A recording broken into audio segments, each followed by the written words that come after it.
এই মন্দির হাজার হাজার বছর ধরে উৎসব শুধু নয়, এক তীর্থস্থান হিসেবে সমুদ্র তটিনীতে এক ধর্মীয় তরঙ্গের উন্মাদনার প্লাবন তৈরি করবেন।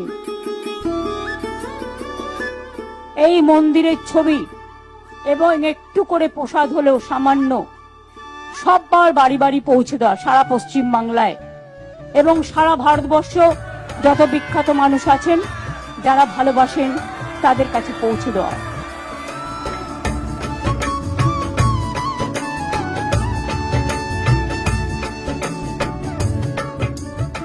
আসুন নমস্কার জানিয়ে সারা বিশ্বের শান্তি প্রতিষ্ঠিত হোক। সারা দেশে এই সময়টা সকলে মনে মনে প্রার্থনা করবেন শান্তির জন্য, সংহতির জন্য, সম্প্রীতির জন্য।